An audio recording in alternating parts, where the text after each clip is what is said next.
Ave Maria, frères et sœurs, bonsoir à vous tous, que la paix et la joie vous soient données.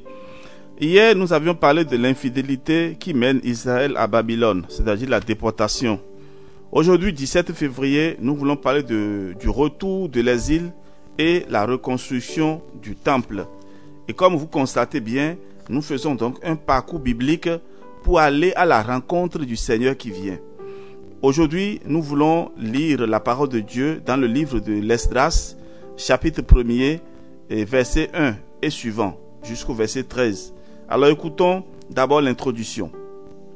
Cyrus le Grand, roi des Mèdes et des Perses, est un fin politique de nature tolérante. Dieu se sert de lui comme instrument. Il libère les exilés déportés par Nabuchodonosor en 587, leur rend les objets sacrés du temple et donne l'ordre de reconstruire celui-ci. Esdras est parmi le petit reste rentré de l'exil. Issu d'une famille sacerdotale, il est le grand spécialiste de la Torah, la loi qui définit le comportement des fidèles du Seigneur. Esdras œuvre passionnément à la réforme des mœurs pour les mettre en conformité avec la loi. Il suscite l'enthousiasme au cœur de ceux qui participent à la reconstruction du temple. Israël vit un moment privilégié de fidélité au Seigneur. Une fidélité totale crée toujours un intense bonheur. Écoutons à présent la parole de Dieu. La première année du règne de Cyrus, roi de Perse, pour accomplir la parole qu'il avait prononcée par la bouche de Jérémie, le Seigneur inspira à Cyrus de faire proclamer et afficher dans tout son royaume le texte suivant. Ainsi parle Cyrus, roi de Perse, le Seigneur Dieu du ciel m'a remis tous les royaumes de la terre. Il m'a chargé de lui bâtir un temple à Jérusalem, en Juda. Que tous ceux d'entre vous qui appartiennent à son royaume retournent à Jérusalem en Juda pour y reconstruire le temple du Seigneur, Dieu d'Israël, le Dieu qu'on adore à Jérusalem.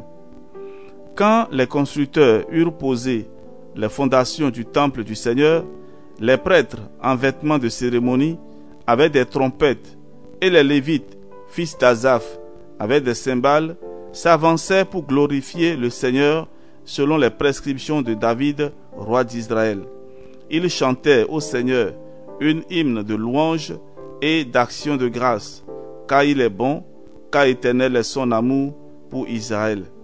Et tout le peuple exprimait sa joie par des acclamations pour célébrer le Seigneur parce qu'on posait les fondations du temple.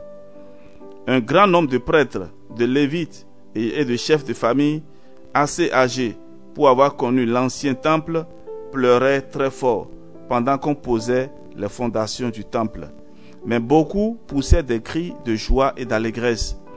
On ne pouvait distinguer entre les cris de joie des uns et les pleurs des autres, car tout le peuple poussait d'immenses clameurs qu'on entendait de très loin. Parole du Seigneur, nous rendons grâce à Dieu.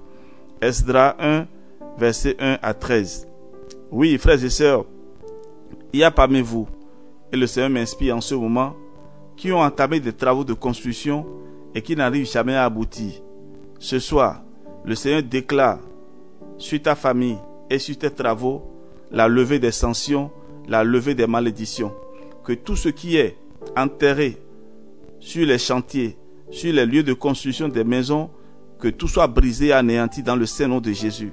Et par la proclamation de cette parole, que la joie renaisse dans les familles, la joie renaisse dans les cœurs, et que la bénédiction de Dieu Tout-Puissant descende et demeure sur chacun de vous, sur vos activités, vos enfants et tous vos projets de construction, au nom du Père et du Fils et du Saint-Esprit. Amen. Dormez bien, à demain.